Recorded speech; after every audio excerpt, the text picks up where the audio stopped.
Welcome to the Institute's Leading Edge, a show dedicated to helping the automotive aftermarket service industry. Covering topics suggested by you, the listener, we dive into what's important, getting you what you need to succeed. Hello, everybody, and welcome to the Institute's Leading Edge, episode 78, The Future of Auto Service and Repair. Today on our panel, we've got Cecil Bullard, Tony Zanders, and John Wafler. These two fine gentlemen are the facilitators for our group program for the Bottom Line Impact Groups from on the RLO side.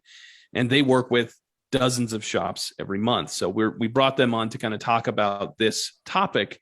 And my dad as well works with hundreds of clients as well. So we figure we got a good group here to discuss this topic. Those of you who are watching or listening, if you enjoy the content, if you learn something or you want to share this, please give us a like and share and comment down below if you have any questions to let us know so that we can answer you while this is going on. Without further ado, I kind of want to kick it over to you, Dad, and get us started on this discussion. So I'd like to start with, every once in a while, I get a client that asks me the question, is there a future in this business? With, I think, with electric cars and Uber and, we're going to have self-driving cars at some point, and potentially those will be owned by Google or Yahoo or, whoever has the most money. And is there a future in this business? So I've been a shop owner for most of my career, and now I work with other shop owners.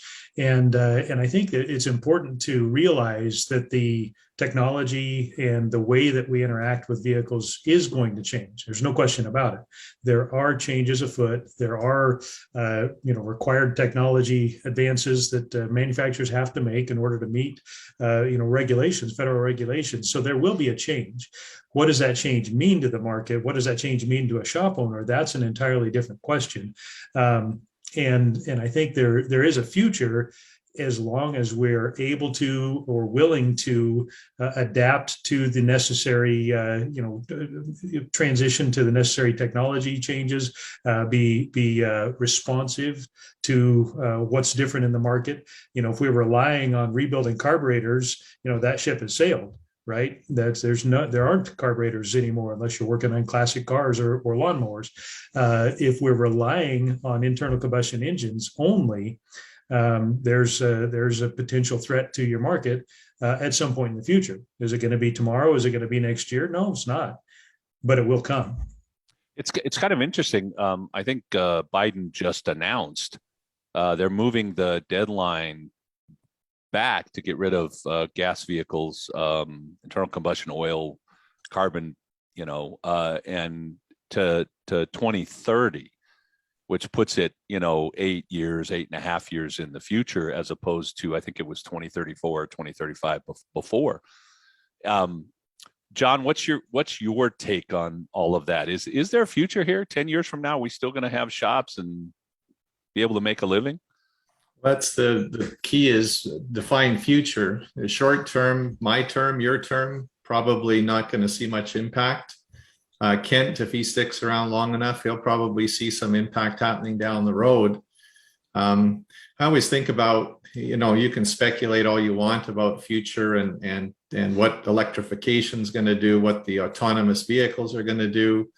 But the reality is most shop owners need to look after today, which looks after tomorrow, and which looks after next week.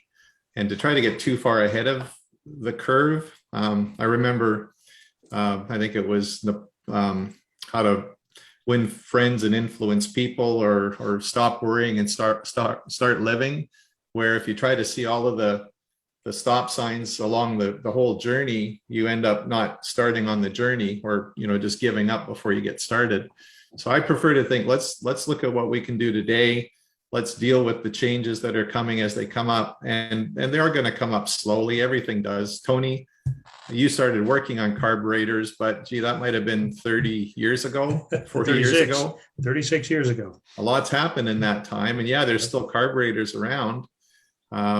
There's still, the ignition systems, the fuel delivery systems, they all change, they modify, everything's changed, but we've adapted to it. And I think that's going to be the same way that we'll adapt. There'll still be mechanical components of vehicles. The control systems may change, but I believe the wheels will still go around. The vehicles will still need to be stopped or started and stopped, and cooling systems and whatever it is, but it'll change.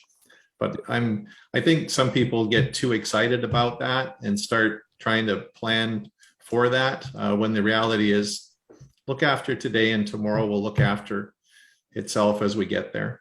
Do you think, though, I mean, as an industry, every once in a while somebody says something, they go, yeah, that's from our hunter and gatherer past. We do this as a human beings, or our immune system is built this way because that's from thousands of years ago when we were being chased by, lions, tigers, and bears.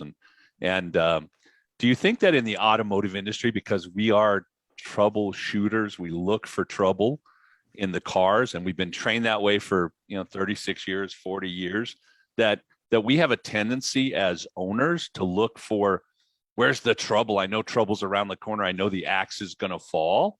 Do you think, knowing as many shop owners as you do, John, or you, Tony, or even Kent, do you think that the owners are really, a lot of them are just, they feel like if everything's good today, when is it going to hurt? Right. Do you think that's true of the industry as a kind of, not everybody, obviously you can't do that, but as a large percentage? Anybody have a take on that? Tony's laughing. Some of the shop owners that I talk to, and there's people out there that have this doomsday outlook on the industry and how radically it's going to change, and how fundamentally it's going to, our segment of the industry is going to disappear in a relatively short period of time.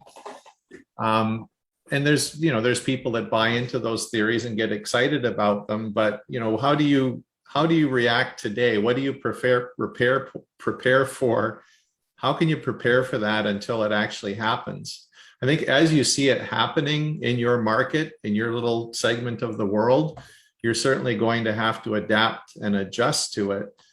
But, I don't think that we're big enough at the scale that we're at to look down the road and start investing in research and development and invest in training and equipment and stuff, when we really, again, we just come back to making today work and profitable. There's a lot bigger threats that are going to have to be dealt with long before we get to that point, that are relevant and need to be addressed now, and planned for now. And you can do a lot of things. The technician shortage is a key example that's going to be the bigger threat than what happens 20 years from now, 20 or 30 years down the road. Yeah.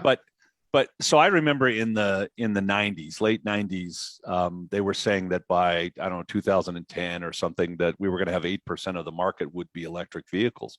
And by that time, I think it was less than 1% was actually electric vehicles, because it just didn't take as well as, the people that thought it would. And I think it's starting to take on more and more, especially as the government gets behind it and pushes it. But so I'm going to go somewhere where I hadn't planned to go yet, because that's the perfect thing.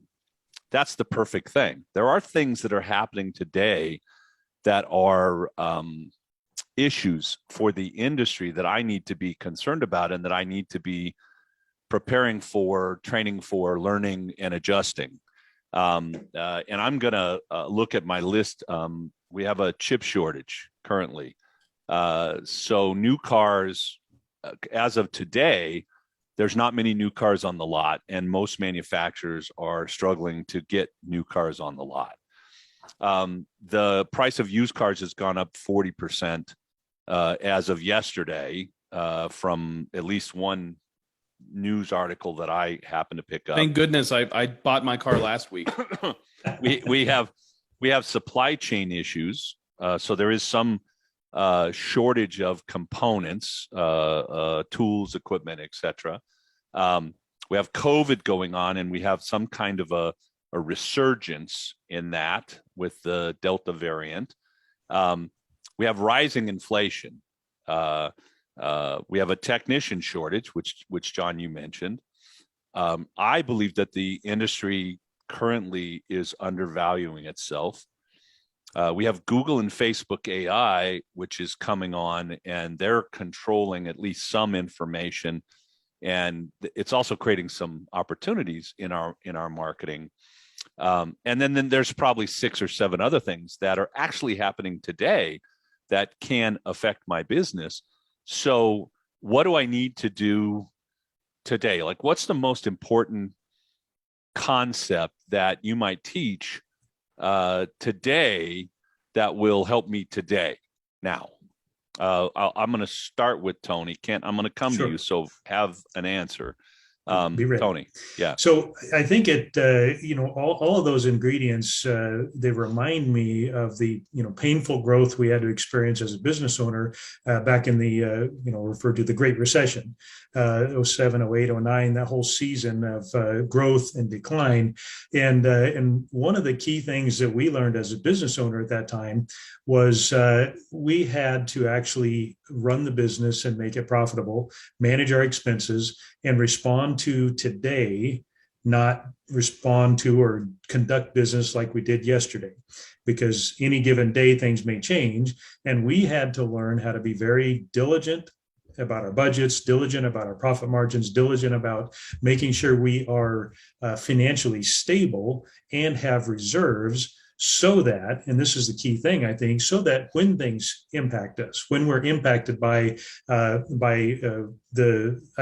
believe gas prices are going to significantly go up, and that's going to impact miles driven, which has a direct correlation to how many visits to the shop bays people are going to have. If they don't drive their car, they're not going to bring it in for service. So there's a lot of variables in our markets, all the things you mentioned. If we are financially and business-wise prepared to adapt, that gives us a much better position, much better stability, so that when things change or as they change, we can maneuver. And we had to learn how to be on top of our budgets, on top of our profit margins, on top of everything that it took to make sure the business was viable, so that as things change, so that as we saw a decline in bay visits, we were able to adjust what we had to adjust, whether that meant adjust our prices, adjust our marketing efforts to increase traffic. Sometimes we had to adjust personnel up or down, depending on the market conditions. But if we did not remain diligent in our business operation, those changes, sometimes they feel like abrupt changes, which sometimes they are, but oftentimes you can see it down the road, way down the road. If you're just looking, we are going to see changes in our market, inflation, miles driven, the vehicles, everything is going to be in a state of flux. Are we, as business owners, as shop owners, are we ready for the changes that may come? There's so many shop owners who were technicians who are great technicians, but not necessarily great business people. And I think that's true of every industry. You get the doers, and then they move up and they have opportunity to become owners, and there's lessons to be learned and things that need to be. Do you think, actually, no, I'm going to stay with the same question, because I want John to answer it, and he's ready. And then I'm going to get to Ken a little bit. John, what do you think is kind of most important now? So when hindsight is always a great perspective. So when I started facilitating groups in 2000, 2001, the 9/11 happened right away. So there's the first big, the world is coming to an end, life will never be the same again. And it had a huge impact. But we got through it. As Tony said, you make adjustments if you're on top of your numbers, if you're on top of your business model, you're on top of understanding the business at a deeper level, not just fixing cars, then you make adjustments as required. Go forward another 8 or 9 or 10 years, and you get the market crash, the housing crash, the mortgage, and oh my God, the world's coming to an end. It'll never be the same again. What are we going to do? Well, you make your adjustments and you do that. So we got through that. Now the COVID thing, March of 2020, The world's coming to an end. Life will never be the same again. And honestly, the COVID thing has been one of the best boosts to our industry, our businesses that I've ever seen. You know, with the government subsidies, the EIDL money, the PPP money. You know, shops are sitting on more cash now than they probably ever had in the past, and that's allowing them to make better decisions about, you know, growth and expansion. You know, so sometimes you just, when you look back on these things, and again, you look now and then you could look again in the future, things will come up. But if you understand your business, you understand how things work together within your business, you just make adjustments and you roll with it. So I think the same thing is going to happen with the technician shortage. I'm not, COVID and the car manufacturing and the chip shortage, that's a fairly temporary situation. You know, 6 months from now, it could be different.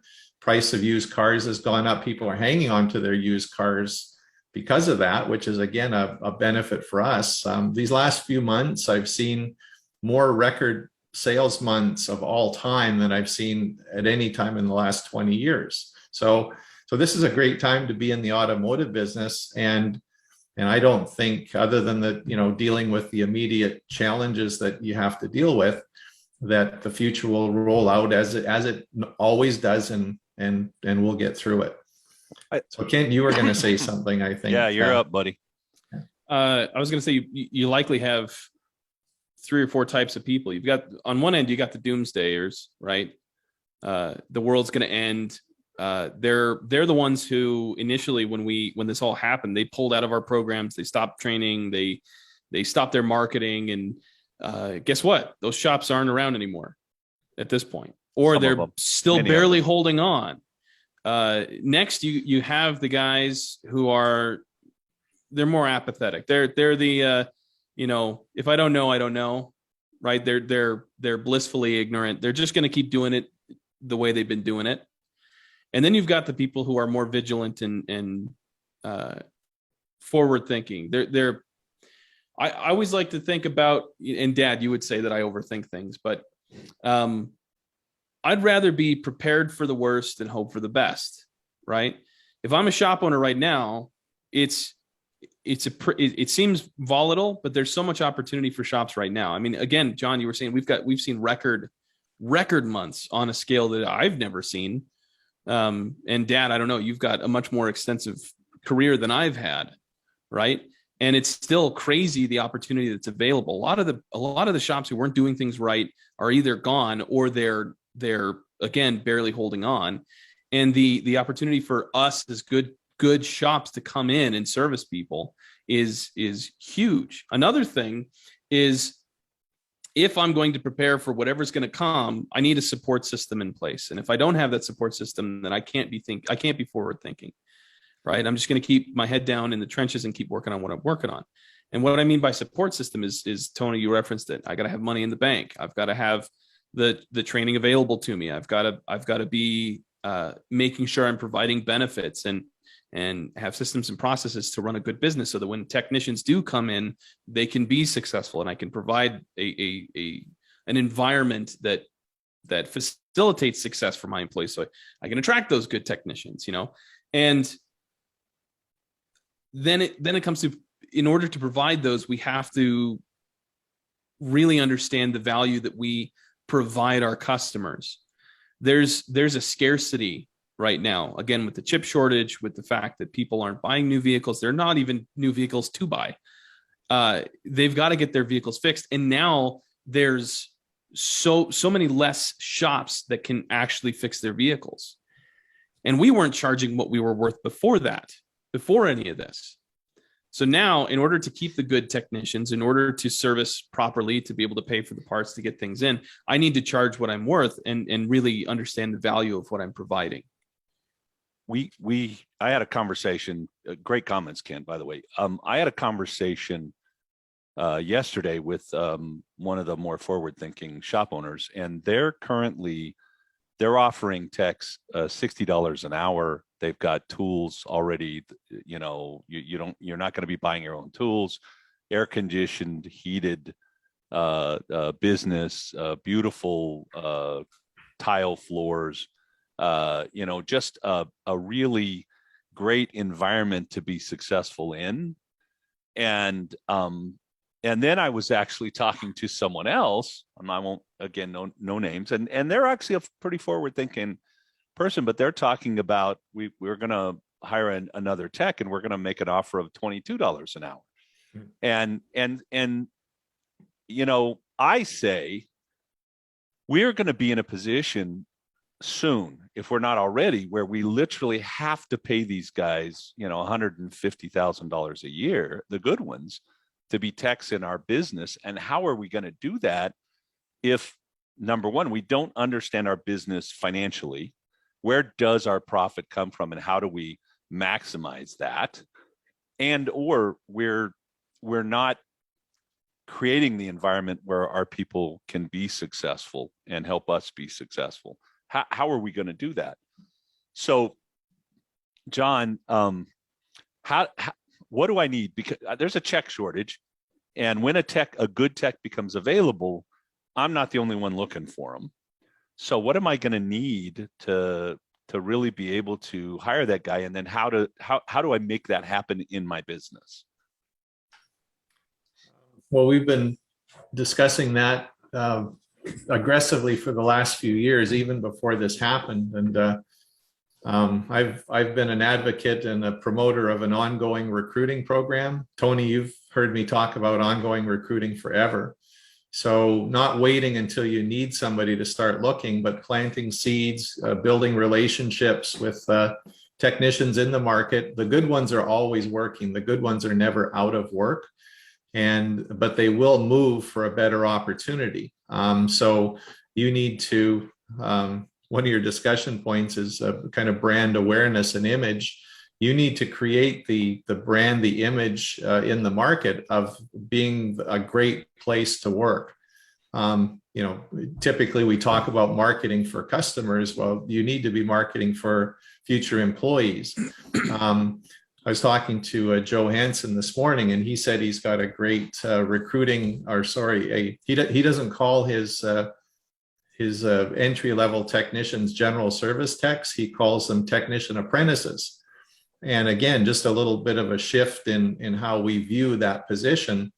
And all too often, I think we've ruined a lot of potentially good technicians by labeling them a general service tech and giving them all of the lower level jobs in the shop and just keeping them there and not giving them a path for growth, an opportunity for advancement. And that's contributed to the problems we're having now. But to your point, Cecil, about the technician pay, this last round of meetings, we had one of our discussions was on employee retention. And I told everybody to go back and be intentional about making sure that your technicians are the best paid in your market. Now, you might not be able to do that today, but that should be your goal, and certainly for your key people. And a lot of technicians got a lot of raises thanks to me. I haven't had any thank you calls yet. But also, along with that discussion was you need to increase your labor rates. And, we've talked about labor rates in the past, but just in relation to, a little tweak here and a little tweak there. I think most shops have increased their labor rates at least 10 to maybe 20% this year alone. And I see that continuing to go. And I think you need to get ahead of the curve in relation to your technician pay with your labor rate increases, to be able to make better decisions about hiring. Because yes, I don't know that I've had any $60 an hour technicians, but certainly a lot of $120,000, $130,000 a year technicians.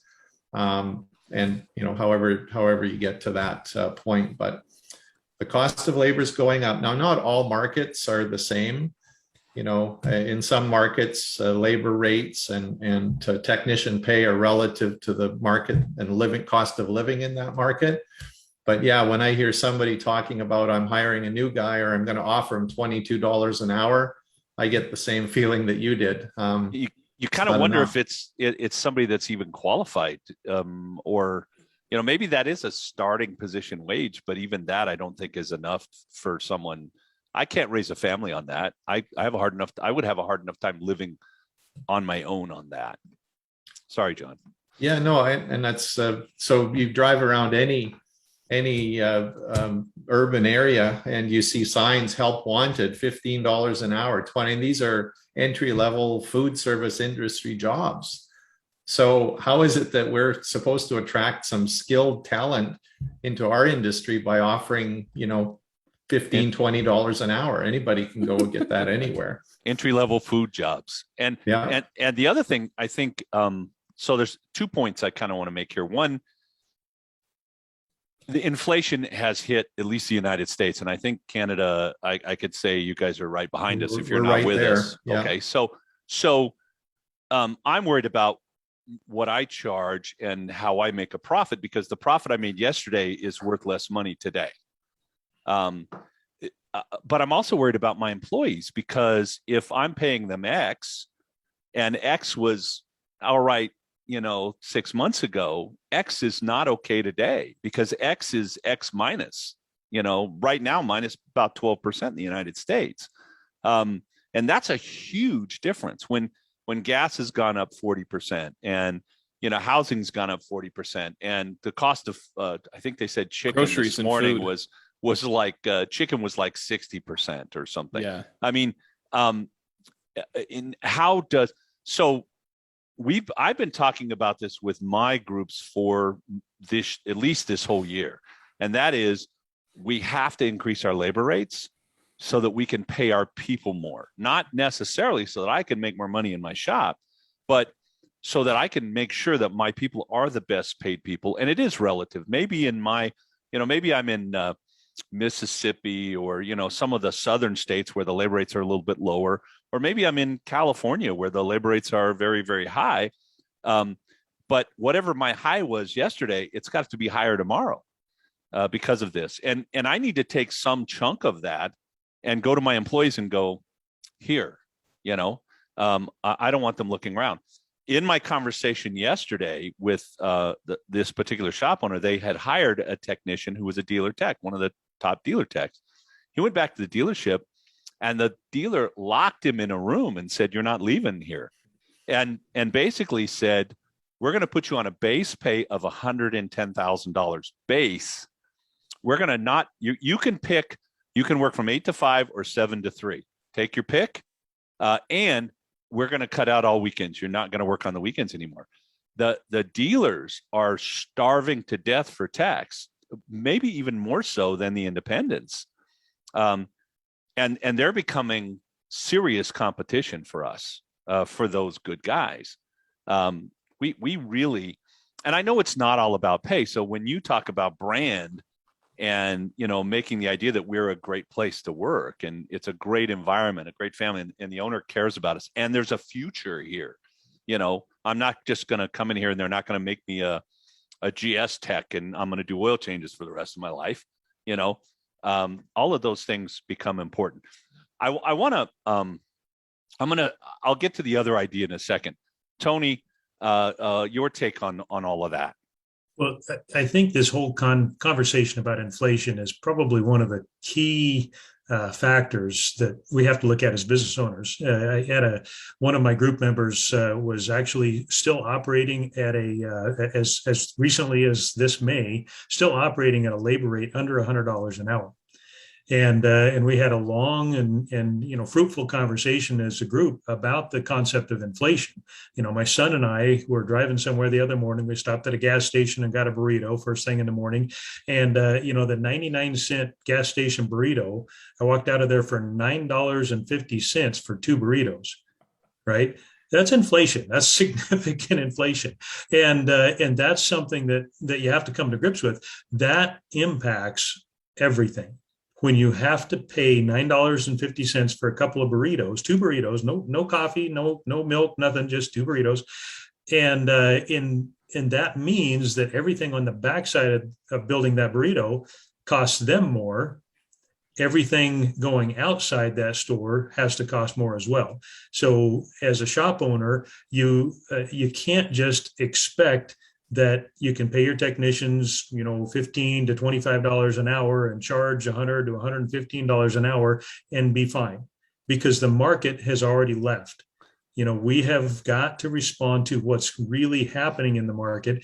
And if we don't respond, we will end up faced with unexpected costs, unexpected losses, and we will have nothing to maneuver with. We'll be stuck. And it's interesting because I was listening to the news the other day on the way into work, and they were talking about the fact that gas has gone up 40%. That's one of the big reasons that food has gone up. Because of course, to get your food from there to here, the price has increased to them. So they have to pass that on. Well, if I'm paying $9 for those 2 burritos and I used to pay $3, I've got to pass that on. And I think that's a concept that the public doesn't necessarily really understand. And I don't know that enough shop owners truly understand that. Mm-hmm. My father, when in the 90s, when I actually left his shop, I worked for him for a long time. Our marketplace had changed for various reasons, and we needed to advertise. We had never advertised. We'd never needed customers. Being a great shop, local, was always enough. And all of a sudden it wasn't, because the community had changed, big shifts in the community. And Dad's answer to that was, we'll terminate a bunch of our employees, and then you and I will do all that work, and we won't have to pay them. And that way we won't have to raise our rates or, market or anything like that. And of course I saw that as a dead end. There was not a future for me in that example. And I moved on. Kent, how do you feel about, rates and raising rates and inflation? I mean, you're an employee, you got 3 kids now, you just had another one, I think I need a raise. Yeah. No, I was kind of talking to a shop the other day. Again, we're having these conversations all the time, and it was more, well, I don't think people will pay that. Right. I don't think people will go for that. I can't raise my rate any higher because no one will pay that amount. And I had to kind of work him back and say, well, what does it cost you? Right? Because if it costs you, it's costing you more for parts. It's costing you more for labor to pay your technicians to even keep anybody to work for you. How are you going to afford that? Right? And you work backwards from there. Here's my cost. Here's what I need to make. That's the number. That's what we need to make. How do we then translate that value to our potential customers? Right? And so it's just a shift of how you're looking at it. It's not, well, these people won't pay for it. It's, how do I show them that it's worth it? And I feel like there's a lot of us that your message messed you up. Hit me off. But I think a lot more shop owners need to hear that. It's funny to me, having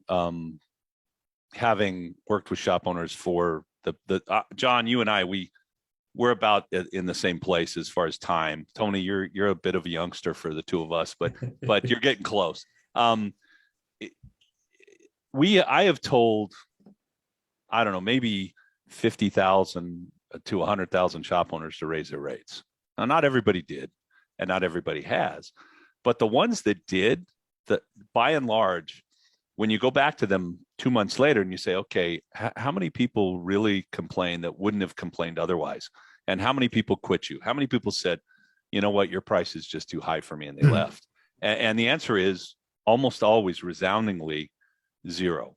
If I lost a customer, it was in my bottom 5%. It was those what we call I don't make any money off of. Yeah, it wasn't the good customers that I would lose. It was the ones that I typically, frankly, would want to kind of drive away anyway, because they don't allow me to be profitable. And it's interesting that our industry, we're so hooked on, like I can't raise my rates because the people are so aware of what I'm charging. It kind of blows me away. What is so wrong with making a profit? Well, why do people feel, and this is, sorry, I'm getting emotional here. Why do I people can just barely see your soapbox So there, you buddy. tell us what you really think. Ken? why do shop owners feel so guilty about making a profit?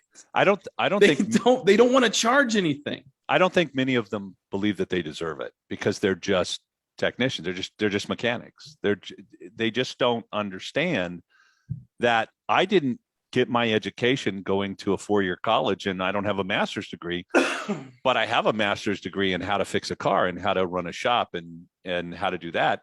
And I learned the hard way. I've got scars on my hands and bad knees and, et cetera, because I learned that way and I paid for that and I deserve it. But I think a lot of shop owners don't feel they deserve it or that they can actually have it. Maybe it's they might also not understand everything that goes into the service that they provide. Like you have to pay for the pens and the paper, and you have to pay for all the software that helps you run your shop. You have to pay for, the building itself. You have to pay for the electricity that goes into the building. You have to pay for all of that. And if you're marketing, and you should be marketing, you also have to pay for the marketing.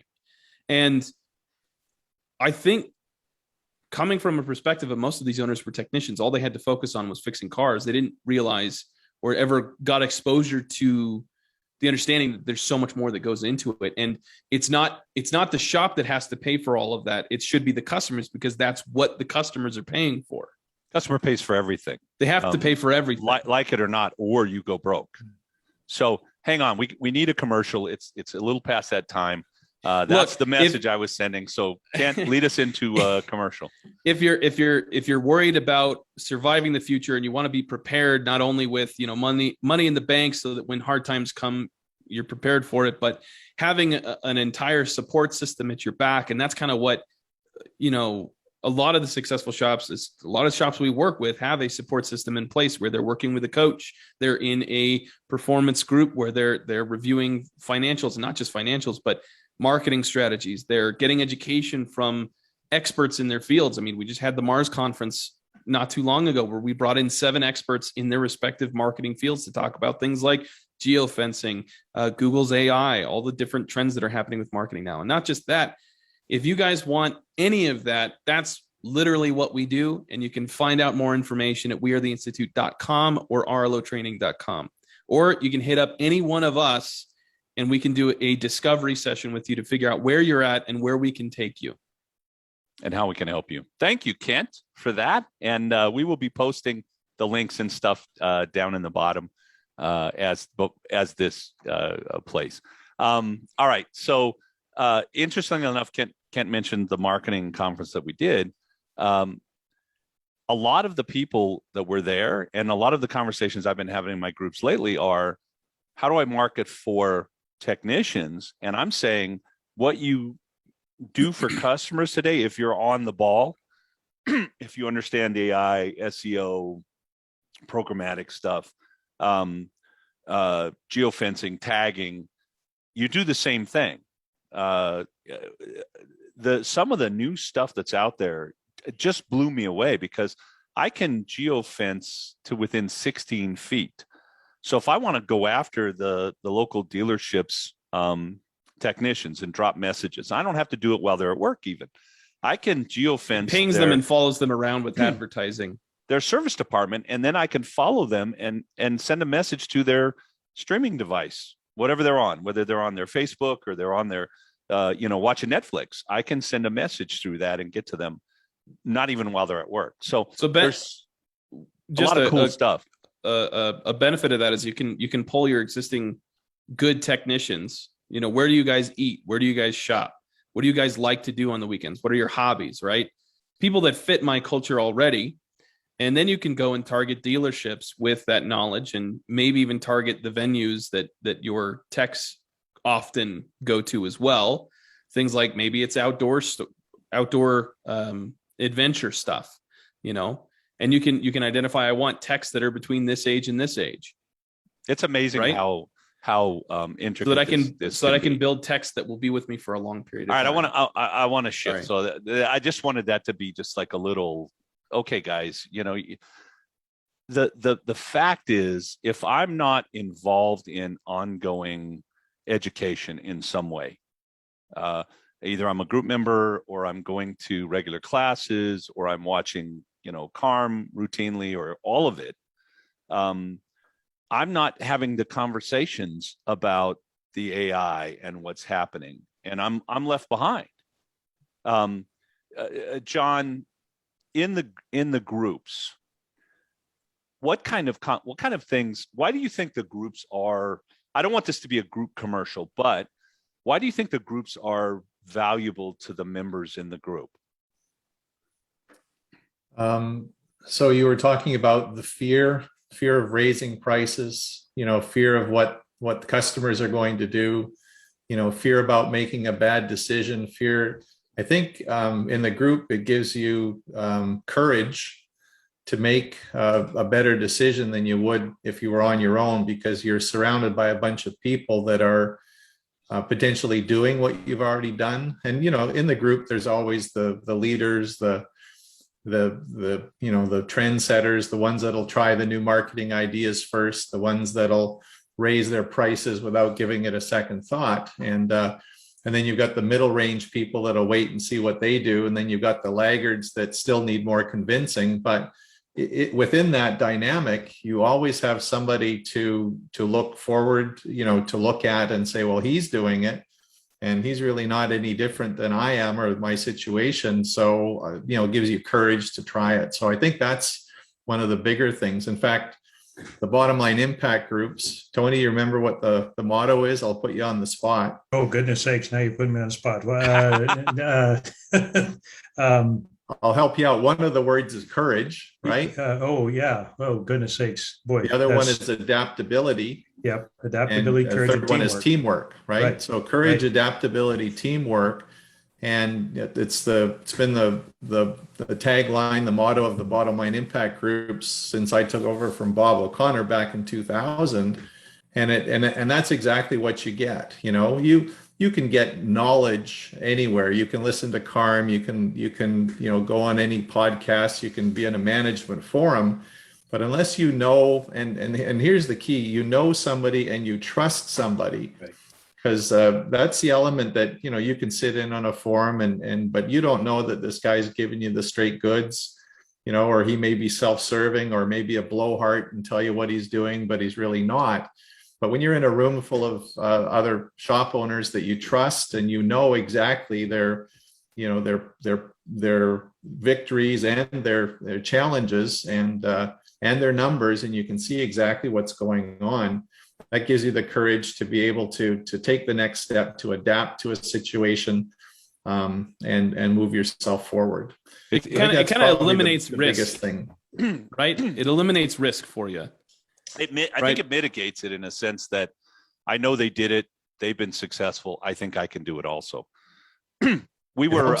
Helps you make better decisions, but more importantly, not make bad decisions, because there's a lot of things you could do that would be incorrect for a specific situation. And that's where I think, having other shop owners and a coach facilitator to kind of make sure that, all of the pieces are considered, not just, one thing, but look at the bigger picture and then make a better decision. And again, don't make a bad decision. So that happens a lot in the groups.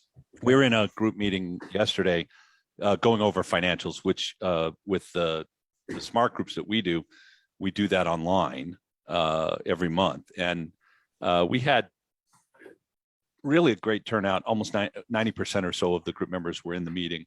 And one of the guys had a lower labor rate. And when we were looking at their effective rate, the other members spoke up. I didn't have to say anything. They were like, hey, I know where your shop's at, and you're woefully short, right? They were at $115 an hour. We have another shop in and around the area that's at $160. And this guy does 935 hours a month in production, between 900 and 1,000 every month. And then we looked at the labor profit, and his labor profit was below what we would want. And so between, 3 or 4 things and 4 or 5 other people going, hey, you need to make a change. He was like, I'm changing it right now. He went up $15 an hour. And if you think about 935 hours times $15 an hour, that's an amazing substantial change for his business. And I guarantee you that not one of his customers is going to complain with that, especially not today. Tony, did you put the burritos back when you found they were $9 and walk away? No, we just had an expensive breakfast. Yeah. So and I think that's the thing. All right. So I got a couple of more things that I want to make sure that we get covered, because to me, the numbers of the business and really understanding the numbers, I think we were talking about, we really have to kind of understand our business and be prepared. So I want to have money in the bank. In order to have money in the bank, I've got to be charging what I need to. I've got to be, getting the right margins and the right dollars into my company. Tony, how important has that been for you as a business owner, learning the numbers? How much do you think you've paid for it, and how much do you think it's returned you? Oh my goodness! So if you do a cost benefit analysis, I have benefited way more than it's ever cost me, because I've learned. And I think the key, Cecil, that you're looking for, the real value is the idea of benchmarking and comparing with quality businesses. The understanding that I need to make a certain percentage, a certain amount of profit, and if I don't, it comes out of my own pocket. If I fail to have a labor margin or parts margin at a certain benchmark, the ideal, then the money that I didn't make comes out of the bottom line. And my goodness, if you don't understand what you're really doing, if you just think that charging $100 an hour and marking up your parts 50% is all you have to do, and look at all this money I'm making, and you don't realize that your cost of electricity went up 30% last year, if you don't realize that the cost of gasoline is affecting the cost of your parts, and you're not changing and adjusting everything accordingly, you end up really closing out the year with very little profit, 1-2% profit. Property taxes went up. Oh, I didn't adjust for doubled that. this They year. went. They doubled for me. Yeah, I didn't have that problem here, but they certainly went up. But the key thing is understanding how the benchmarks, or how the specific profit goals affect your bottom line. And the BLIG, the bottom line impact group that we've been associated with for years. John, it's on your shirt, right? At the bottom line impact group. That is the critical element. We have to learn how to manage our businesses to the desired outcome, not to the emotional satisfaction.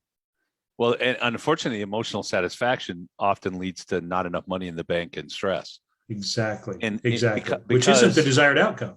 No, I feel good when I give this guy a discount. I feel good when I help him set the price instead of set the price myself and then have to convince him that that's the right price and that it's a good idea to pay it. I feel good, making that guy feel good or that person feel good.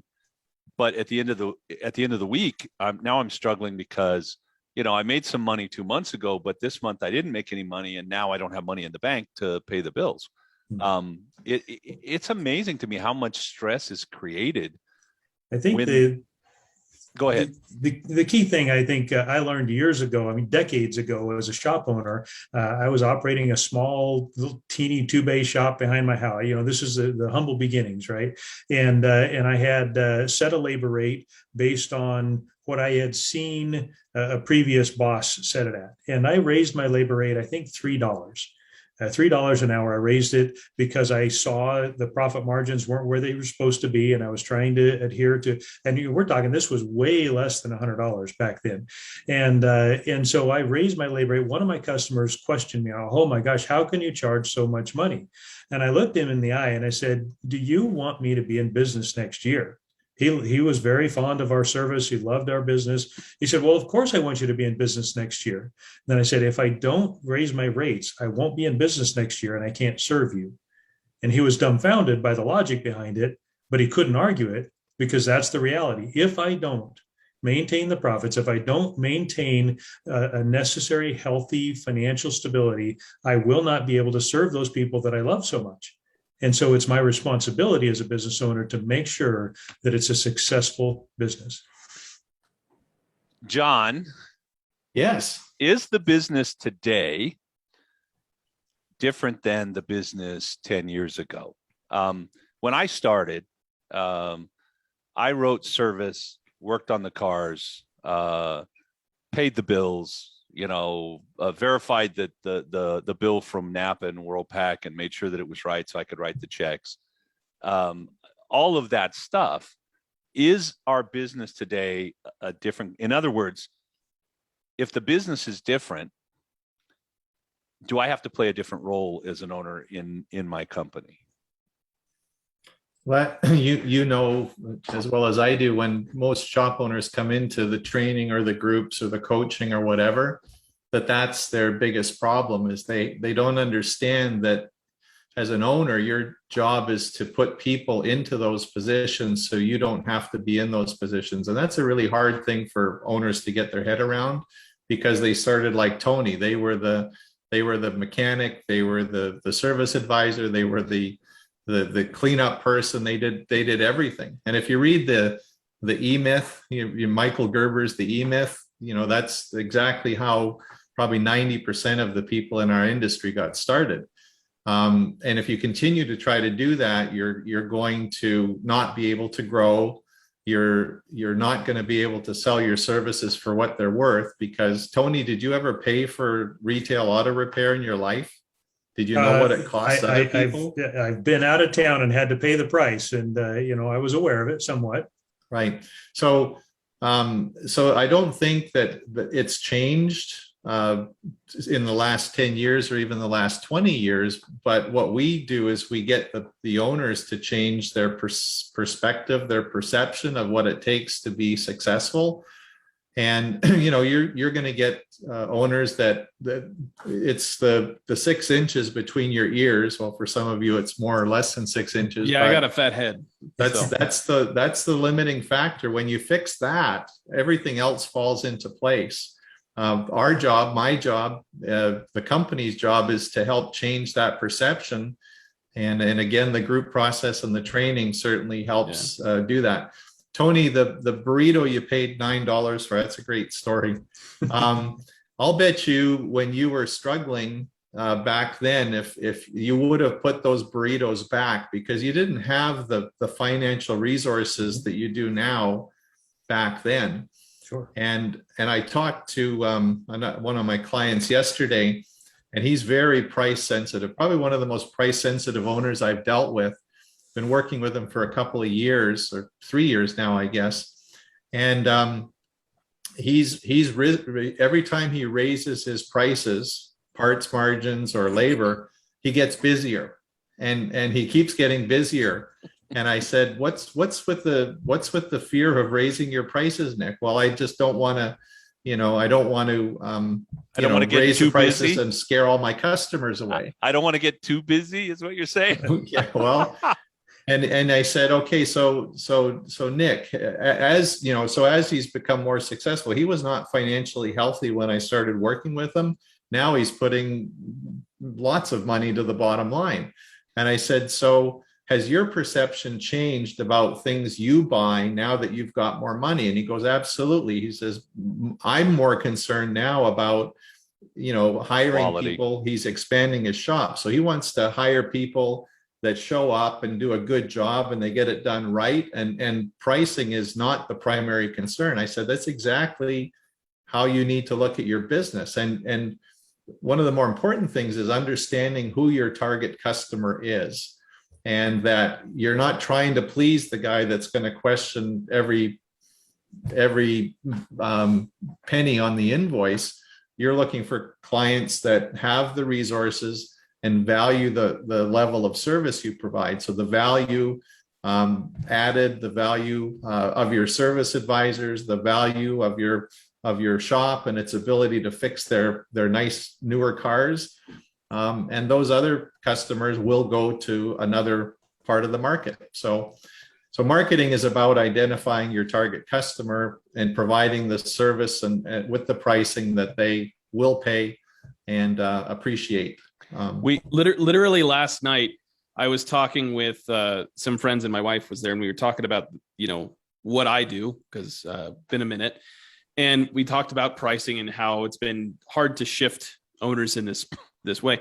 My wife has been making bralettes and selling them online and doing all that. And she had a horrible experience with this person who only paid $20 for her thing. And she goes, and I kept telling her, well, based on your cost, based on this, you need to be charging $35 to $40 for this service. She goes, nobody will pay that, right? She had just sent a message to a friend of ours who was having a group of friends over and sharing pictures of her product. And the first thing that came back from that friend was like, so these are what, $35, $40, right?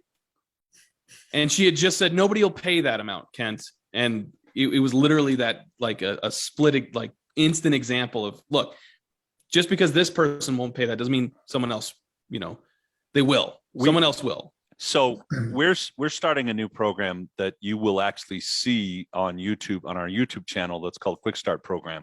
And we have a jump start. Okay. Thank you, Kent. I'm getting old. I can't remember this stuff. And the new guy that we just recently started with about a month and a half ago, really in some financial issues, really stressed out, etc. And we went to the shop, looked at it, and we gave him some things to do. And by the time we'd returned back, there had been a customer that sent him a request for an itemized parts list and all the receipts from all the vendors. And the guy sent me a message and said, what do I do? And I said, well, what do you anywhere in your marketing, do you promise that you'll show them what you paid for the parts, or, where you got the parts, or any of that? And he goes, no. I said, tell the guy to go jump in a lake. I mean, we're not providing that. That's not what we do. And oh, by the way, we are marking them up. You rely on us. We've got a good warranty. We've given you a great warranty, 3 years, 36,000 mile. We source great parts. We mark them up. You pay the bill. That's how that works. Now, the whole point of this is, that's a customer that you don't want. That's a customer you want going to the shop down the street, who's going to eat up hours of their time and post nasty things online about them because they won't show them the invoices from the places where they bought the parts. You don't want every single client. I don't care if it's today or tomorrow. You really need to decide who you want to serve and how you want to serve them. And then you need to be the best that you can be, in my opinion. And I wanted to make a comment that, John, as you were talking, Nick, is Nick a more relaxed person today than he was 3 years ago? Does he have more free time? Is he spending more time with his wife and kids, his family, enjoying his life than he was 3 years ago, right? I cannot tell you how often that story plays out. And, some guys, they just love the business. So we have some owners who, when they have free time, then they go buy a second business and they work on that because that's what they love to do. But we also have owners that take their wife and, 5 times a year and go out of the country for a week and a half. And their business runs, puts money in their bank. And there's so many shop owners out there that struggle almost day to day. And to me, I'm kind of like what Ken said. I don't realize how hard it is because it's not hard. Right? I take it for granted that it's really easy to run a shop, because for me, it's really easy to run a shop. For most of our group members, I'd say the majority, it's easy for them to run their shops and be profitable. The more the easier it becomes, I think. All right. We're at the end. We still got a couple of minutes because we started a couple of minutes late. Best piece of advice that you could give somebody today to help them be prepared for not only today, but tomorrow, and be successful. I'm going to go to Tony, then I'm going to go to Kent, and then I'm going to go to John. Tony? So my canned response: be financially stable and prepared to adapt and make a profit. And I think in order to do that, you have to understand those metrics. Imagine shop owners, any shop owner today who's a technician, getting a check engine light on and not having a scanner to scan that car, and then how do I fix it? What do I do? That's absolutely. But by all means, the best way that I've seen, and this is in 30 plus over 30 years of working in the industry, serving people in the automotive repair industry, the best method that I've learned to grow as a business owner, to grow in that knowledge, is to be part of the group process, like what we offer at RLO. I think it's the least expensive and the most valuable. Because the cost benefit ratio is so dramatic. Absolutely. All right, Kent, what is your advice to these people that might be watching this? Be prepared. And that means that you charge what you need to charge so that you have the resources available to provide the value and services that you'd like to provide, take care of your employees, pay for your facility, pay for whatever you would need to provide that service or continue providing that service, and be able to weather any issues that come up, like a pandemic or a distribution error or inflation, all of those things. Be prepared. I've had 2 shop owners recently that came to me and asked if they should lower their prices. One just out of the blue felt like it would make them busier. Now, by the way, they're booked 3 weeks out and they couldn't take any more work if they wanted to.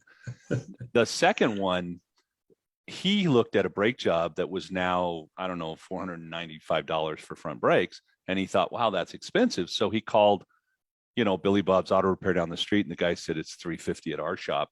And so he came to me. Now, by the way, that shop is literally in my top 5 shops the way it looks. I recently wrote a blog. It'll come out soon about that. They have only the best technicians. They pay the top rate for their techs. They only buy quality parts, blah, blah, blah. And I asked him, what kind of parts are they using over at Billy Bob's? He goes, oh, whatever they can get cheap, And so I told him, shut up. No, you're not going to lower your price. If you feel like you're getting too many price questions, I say, look at your service. Don't look at your price. Look at your service, what you're giving your customers, the perception of value that you're putting out there. John, I'm going to give you the last comment. Last word.